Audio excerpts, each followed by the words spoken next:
The security guard's radio crackled twice before he said the words that would end Preston Cole's career. Though Preston didn't know it yet. He was standing at the Mater D stand of Le Chandelier, straightening his cufflinks, admiring his own reflection in the darkened window glass, when the black sedan pulled up outside, and a man in a worn gray coat stepped out and walked toward the entrance alone. And hey, welcome back. Before we continue, tell me where you're watching from. Drop your country in the comments. Preston watched him for exactly 4 seconds. The coat had a frayed cuff, the shoes were scuffed at the toe. The man carried a small backpack instead of a briefcase, and his hair looked like it hadn't seen a barber in months. Preston made his decision before the man had even reached the door. "We're fully booked tonight," he said, before the man had said a single word. The man paused. He glanced past Preston into the dining room, where at least 6 tables sat empty beneath the low gold light, white cloths untouched, wine glasses gleaming and unclaimed. He didn't argue. He simply said, "I can wait at the bar," and walked past Preston before the host could stop him, settling onto a stool at the far end where the light was dimmest. What Preston did not know, what nobody in that gleaming marble-floored restaurant knew, was that the man in the worn coat owned 40% of the holding company that had just made an offer to acquire Le Chandelier and its parent group for $41 million. What he did not know was that the man's daughter was waiting for him at a hotel 3 blocks away, doing her homework at a desk, trusting that her father would come back with dinner and a story about his day, the way he always did. What Preston did not know was that in exactly 11 days, the acquisition would either close or collapse, and the deciding factor would not be the balance sheet. It would be this: how does this restaurant treat a man who looks like he has nothing? By the time the check arrived, Preston Cole would already have failed. 3 weeks earlier, David Calloway had been sitting in a glass-walled office on the 41st floor of a building that bore his name in letters. Too small for most people to notice because David had never liked his name being loud. He preferred the company's work to speak instead. Calloway Hospitality Partners owned 11 hotels, 4 restaurant groups, and a controlling interest in a hospitality software company that most of the industry used without knowing who was behind it. David had built almost all of it after his wife died, in the years when work was the only thing that kept his hands from shaking, and now, at 46, he had more money than any single father in America reasonably needed, and one daughter, Ava, who was 11 years old and did not care about any of it.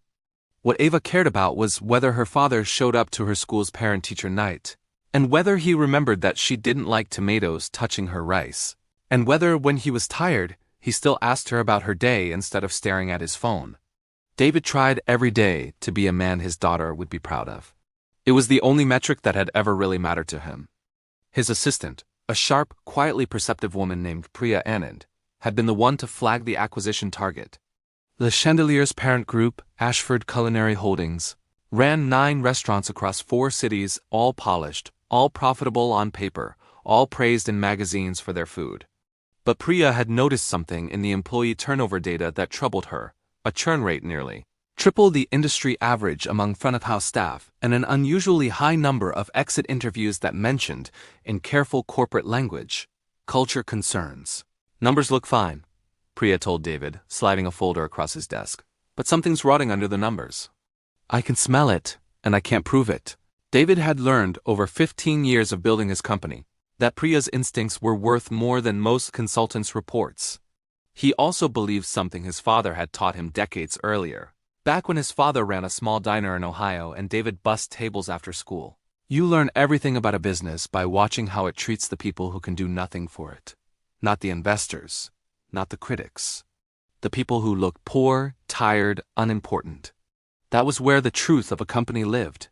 So David did what he always did before finalizing a major acquisition. He disappeared. He told his board he was taking personal time. He told Ava they were going on an adventure. Just the 2 of them, staying in a modest hotel instead of the properties his own company owned, eating at diners and food trucks, and eventually the restaurants he was considering buying. He left his suits at home. He let his beard grow untrimmed for 2 weeks. He wore the same gray coat he'd bought at a thrift store years earlier for exactly this purpose, because a coat like that told you more about a room than any consultant's report ever could. Ava thought it was a game at first. "Are we spies?"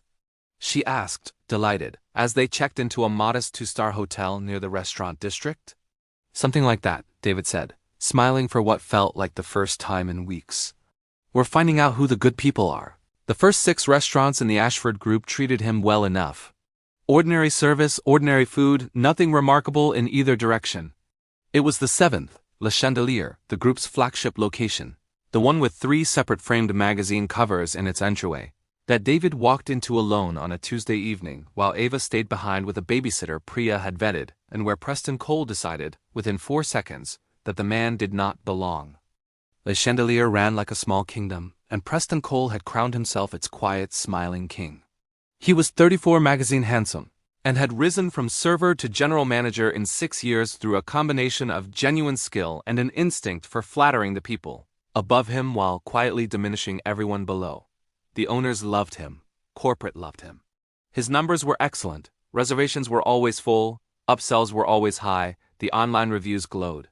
What corporate did not see, because Preston made sure they never saw it, was the way he ran his floor. There was Jordan Ashe, a server Preston had personally trained and personally shaped, sharp-tongued and ambitious, who had learned from Preston that mocking a table quietly, under your breath, in French phrases the guests wouldn't understand, was a kind of sport. There was a hostess named Devon who avoided eye contact with anyone not wearing a visible watch worth more than her monthly rent. And there was Grace Okafor, who had worked at Le Chandelier for 2 years, who trained the new hires properly, who remembered regulars' children's names and severe allergies without needing to check the notes, and who had been passed over for promotion twice in favor of people Preston liked better. Grace was working the bar section that Tuesday night when the man in the gray coat sat down at the far stool. "Evening," she said, sliding a water glass toward him before he'd even asked. "Cold out there. Can I get you started with something?"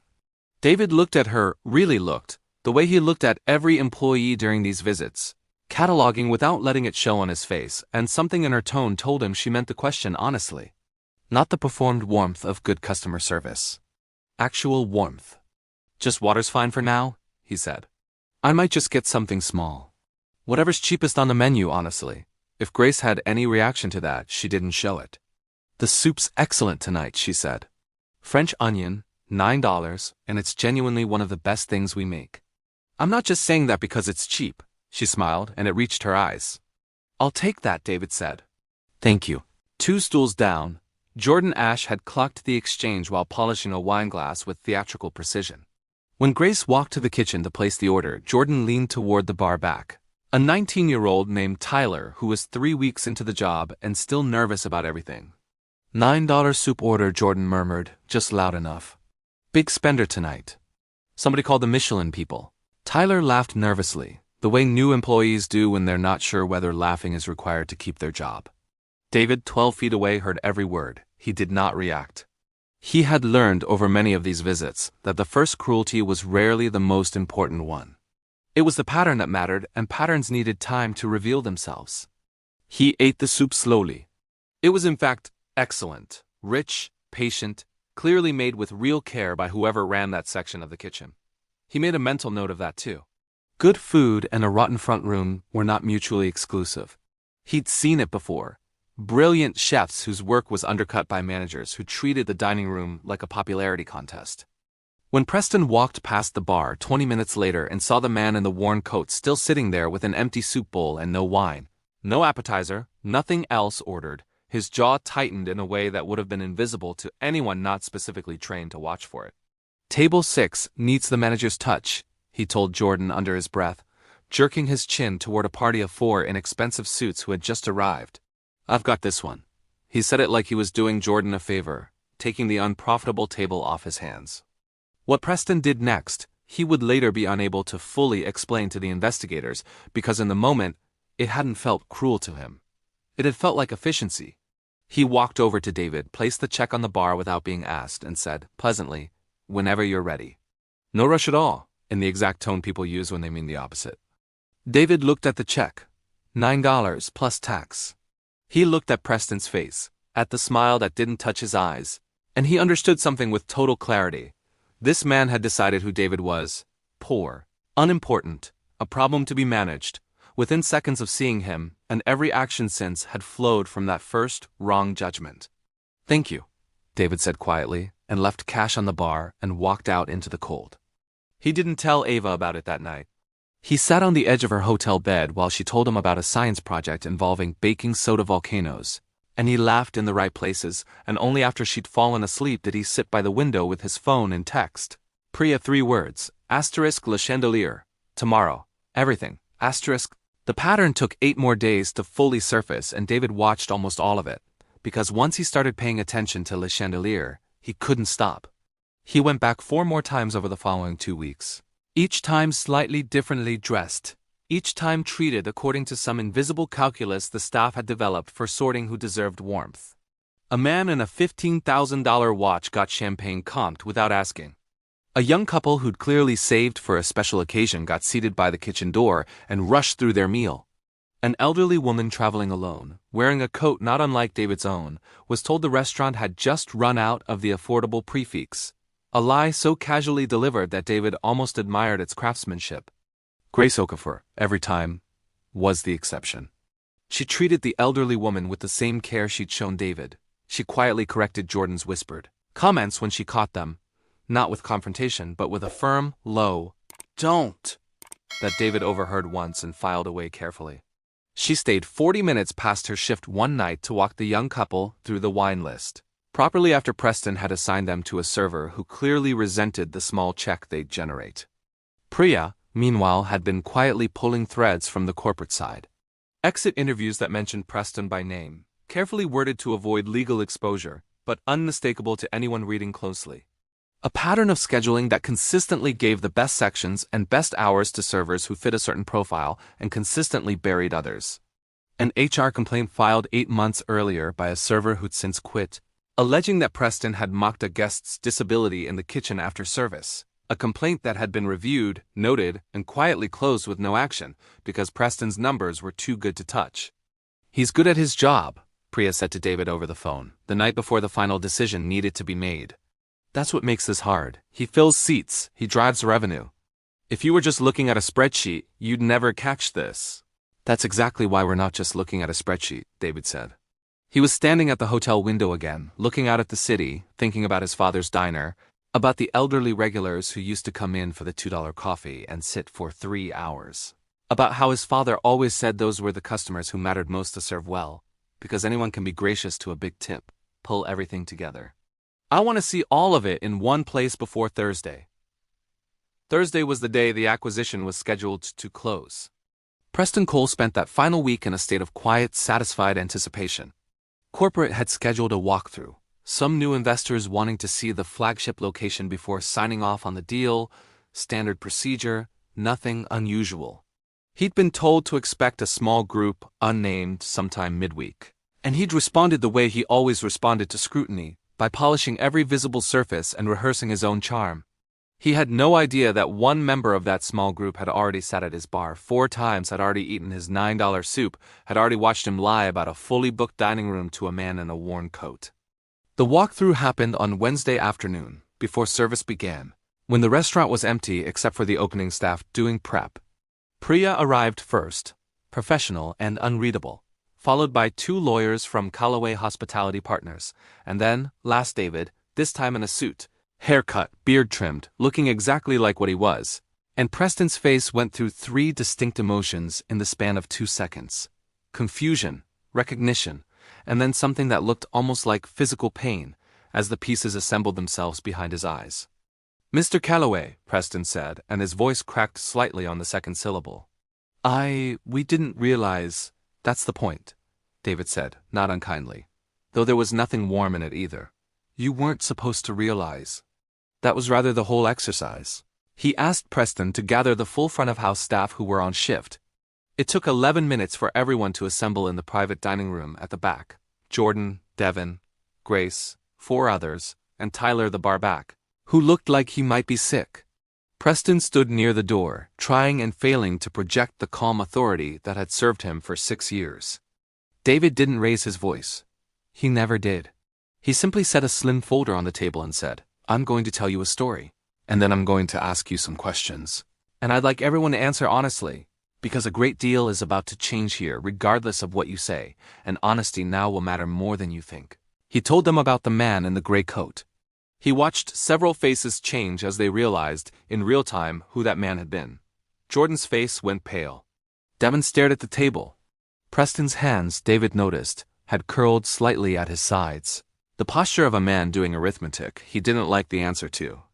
I own 40% of the company that is finalizing the purchase of this restaurant group tomorrow, David said. I have owned that stake for 6 years. I built my career, before any of that, doing exactly what I did 3 weeks ago. Sitting in restaurants, alone, dressed like I had nothing, watching how people were treated. My father ran a diner. He taught me that you can tell everything about the character of a business, and the character of the people running it, by how they treat someone who looks like they can't do anything for them. I've never forgotten that lesson, and I've built an entire company around never forgetting it. He opened the folder. Inside were printouts, the exit interview excerpts, the scheduling data, the closed HR complaint from 8 months earlier, a timeline Priya had assembled with dates and names. He didn't read them aloud, dramatically, the way it might have played in a film. He simply laid them on the table, evidence rather than accusation, and let the staff see the shape of what had been quietly documented about their workplace for months before he ever walked through the door. Preston, David said, you told me the restaurant was fully booked when 6 tables sat empty. You've told that lie in various forms to at least 4 other guests I personally witnessed over the past 2 weeks. And to an unknown number I didn't. You closed an HR complaint about mocking a disabled guest with no investigation and no consequence. Because your revenue numbers made you feel untouchable. You are very good at making this restaurant look successful. You have been much less good at making it decent. Preston opened his mouth. Nothing useful came out. Sir, the guest experience metrics, the reservations, I've grown this location's revenue by. I know exactly what you've grown, David said. I've read every report. What I didn't see in any of those reports was this. He tapped the folder. Revenue and integrity aren't the same column on a spreadsheet, Preston, even though you've spent 6 years billing them as one. Effective immediately, you're relieved of your position here. HR will finalize the details this afternoon. I'd encourage you to reflect, going forward, on the difference between managing a room and respecting the people in it. The room was silent except for the low hum of the kitchen's exhaust fans through the wall. Jordan stared at the table, visibly calculating whether their own name might appear next, and David, watching that calculation happen in real time, decided not to make Jordan wait for it. Jordan, he said, I heard you personally, more than once, mock guests under your breath, including the man you didn't know was me. That behavior doesn't belong in any restaurant I have a stake in. You'll also be separated from the company today, with severance and a referral that reflects your service skills honestly. Because you do have talent, it's simply been aimed in the wrong direction here. He turned, finally, to Grace, and something in his posture eased, just slightly. Grace, he said, I watched you correct a colleague's cruelty without making a scene about it. I watched you give a lonely elderly woman the same warmth you gave a party of $4,000 and $3,000 suits. I watched you walk a young couple through a wine list on your own time because you didn't want them to feel embarrassed about their budget. That is exactly what I have spent 15 years trying to build into every property I own, and until 3 weeks ago, I had no idea this location had someone doing it naturally, without being told to. He looked at Priya, who nodded. They discussed this the night before. I'd like to offer you the general manager position, effective this week, David said. Full training support, a salary that reflects the responsibility, and my personal commitment that if you ever see this kind of culture start to creep back in, you have a direct line to my office, not corporate's mine, to say so.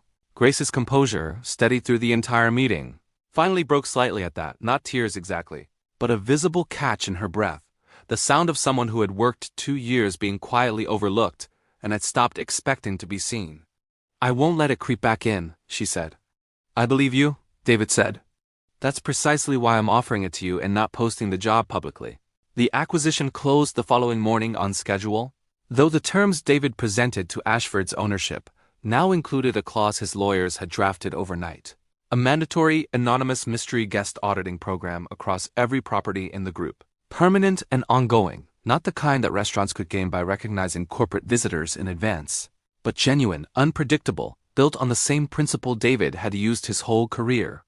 A guest hotline, monitored directly by a small ethics team reporting to Priya, for any customer or employee who witnessed the kind of treatment David had received.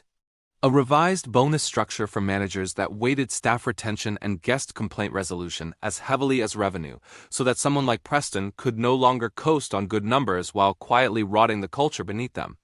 6 weeks later, Le Chandelier's turnover rate had already begun to fall. Grace had promoted Tyler, the nervous 19-year-old barback, to a server position after watching him spend his probationary weeks treating every guest exactly the same, regardless of coat or watch or accent, precisely the instinct she wanted the floor to have. Devon, the hostess, had stayed on, chastened, and Grace had spent real time coaching her rather than simply replacing her, because David had told her, in their first real conversation as manager and owner, that people could sometimes be taught out of the habits a bad culture had taught into them if someone was willing to do the slow work of it.